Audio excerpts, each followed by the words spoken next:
Good morning everyone. இன்னைக்கு நம்ம ஒரு மினி கார்டன் டூர் பார்க்கலாம்.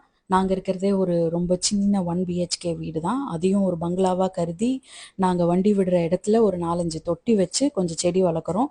அதையும் ஒரு பெரிய கார்டனாக கருதி நான் உங்களுக்கு ஒரு மினி கார்டன் டூர் இன்னைக்கு காமிக்க போகிறேன்.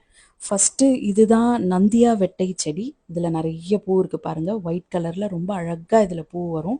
இந்த பூ வந்து ஜென்ரலாக கண்ணில் வைப்பாங்க, கண்ணுக்கு ரொம்ப நல்லதுன்னு சொல்லுவாங்க.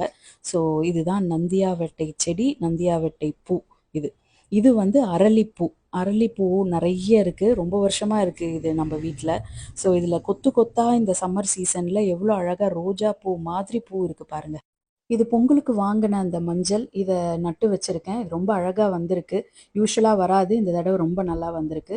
அதுக்கு பின்னாடி இருக்கிறது தான் ஆலோவேரா செடி.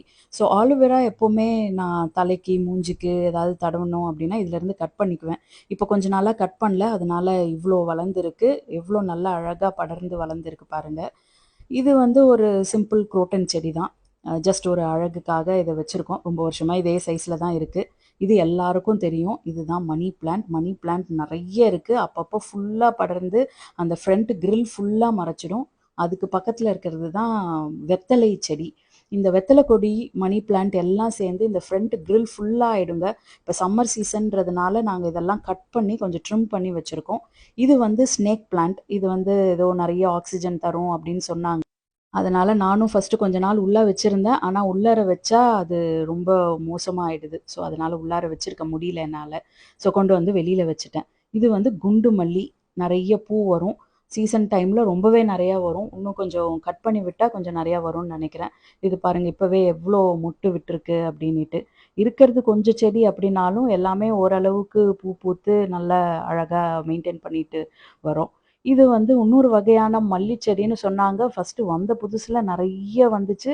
அதுக்கப்புறம் எதுவுமே வரல. ஒரு பூ கூட இப்ப வர்றதில்ல. இது வந்து மருதாணி. மருதாணியும் இப்ப கொஞ்சம் ட்ரிம் பண்ணி விட்டுருக்கோம். இல்லன்னா ரொம்ப ஜாஸ்தியா வளர்ந்து காடு மாதிரி ஆயிடும். இது வந்து செம்பருத்தி செடி. ஸோ செம்பருத்தி செடி ஒரு காலத்துல கொத்து கொத்தா பூத்துட்டு இருந்தது. இப்ப என்னன்னு தெரியல. சுத்தமா பூக்கிறதே கிடையாது. அது ஏதாவது உரம் வைக்கணும். இது வந்து கற்பூரவள்ளி. இதுவும் ஒரு மெடிசினல் பிளான்ட் தாங்க. இந்த கற்பூரவள்ளி, வெத்தலை இதெல்லாம் எங்க அம்மா ஏதாவது ஒரு கஷாயம் போட்டு அப்பப்போ செய்வாங்க. உடம்புக்கு ரொம்ப நல்லதுன்னு சொல்லுவாங்க. இது வந்து ஒரு எல்லோ கலர் பூ பூக்கும். இந்த செடியோட பேர் என்னன்னு எனக்கு தெரியல. யாருக்காவது தெரிஞ்சதுன்னா சொல்லுங்க. ரொம்ப அழகா இருக்கும். சம்மர் சீசன்ல ஏகப்பட்ட பூ இருக்கும். இது வந்து பன்னீர் புஷ்பம் செடி. இது வந்து என்னோட ரொம்ப பர்சனல் ஃபேவரட்டான செடி. நடுவுல வந்து மாடு ஃபுல்லா கடிச்சு, மறுபடியும் திருப்பி துளிர்த்து வளர்ந்துருக்கு. அதோட பூ வந்து ரொம்ப நல்லாயிருக்கும். இது வந்து நீங்க பார்க்குறது வந்து துளசி செடி. அதுவா தானா வளர்ந்துருக்கு. எப்படி வளர்ந்துச்சுன்னு தெரியல. ஸோ அத அப்படியே விட்டு வளர விட்டுருக்கோம் நாங்க இங்க. இதுதாங்க இந்த பன்னீர் புஷ்பம் பூக்கள். இது வந்து ரொம்ப அழகா இருக்கும். நல்ல வாசனை வரும் இந்த பூல. அந்த ரோடே வாசனையா இருக்கும். அந்த அளவுக்கு சூப்பரா இருக்கும். இது வந்து நாங்க வந்து ஒரு மினி தொட்டி மாதிரி கட்டி வச்சு, இந்த சம்மர்ல வந்து அனிமல்ஸ் எல்லாம் தண்ணி குடிக்கிறதுக்காக இத நாங்க ரெடி பண்ணியிருக்கோம். இது வந்து கருவேப்பிலை செடி இது. நம்ம ரொம்ப நாளா வீட்டுக்கு இங்கேருந்து தான் கருவேப்பிலை பறிக்கிறோம். வெளியிலலாம் வாங்குறதே கிடையாது. இதுதான் புங்கை மரம். இந்த மரம் வந்து ரொம்ப வருஷமா எங்க வீட்டுக்கு முன்னாடி இருக்கு. ஆல்மோஸ்ட் என் ஹஸ்பண்ட் சின்ன வயசுலேருந்து இந்த மரம் இருக்கு.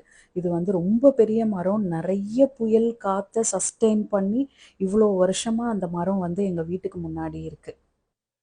ஐ திங்க் நான் எல்லா செடிய பத்தியும் சொல்லிட்டேன். எல்லாத்தையும் கவர் பண்ணிட்டேன். இதுதாங்க எங்க கார்டன்ல இருக்க எல்லா செடிகளோட லிஸ்ட்டு. எவ்ரி இயர் மழைக்காலத்துக்கு அப்புறம் இந்த மாதிரி ஒரு கொடி ஒன்று எல்லா செடி மேலேயும் படர்ந்துடுது.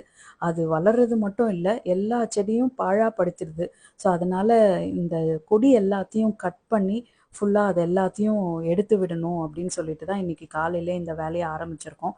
இந்த ஃப்ரண்ட்ல இருக்க கிரில் ஃபுல்லாக இந்த கொடி தான் இருக்குது. இது பாருங்க, இது பேர் என்னன்னு கூட எனக்கு தெரியல. ஆனால் அதில் ஒரு வெள்ளை கலர் பூ வரும் எப்போவுமே. ரெய்னி சீசனில் பார்க்குறதுக்கு ரொம்ப நல்லா இருக்கும். பட் அதுக்கு மேலே அதை இது பண்ண முடியாது. ஸோ சிசர் வச்சு அந்த கொடி எல்லாத்தையும் கட் பண்ணி விடுறோம் இன்னைக்கு. இதுதான் இன்னைக்கு காலையில் நாங்கள் பண்ணுற ஒரு இம்பார்ட்டண்ட்டான வேலை. ப்ளஸ் எல்லா செடியில் இருக்க பூவையும் ஃபுல்லாக பிரித்து வந்திருக்கோம். இதுதான் இந்த பூ. நந்தியாவட்ட பூ, அது ஒரு 3 பூ இருக்குது. அதுக்கப்புறம் அரளி பூ இருக்குது. இதை எல்லாத்தையும் நான் வீட்டுக்குள்ளார டெக்கரேட் பண்ணுறதுக்கு யூஸ் பண்ணுவேன். ஒரு 2-3 புத்தர் சிலை வச்சுருக்கேன். அதுக்கு முன்னாடி சின்னதாக பெருசாக எல்லா சைஸ்லேயும் ஒரு கப்பை போட்டு இந்த பூவை கொஞ்சம் தண்ணியை ஊற்றி இந்த பூவை எல்லாத்தையும் நல்லா அடுக்கி வச்சுருவேன். நம்ம வீட்ல வளர்ற பூவையே பறிச்சு இந்த மாதிரி அழகா வைக்கிறதோடைய ஒரு சாட்டிஸ்ஃபேக்ஷன் தான். அ இதுதான் எங்களுடைய கார்டன் டூர்.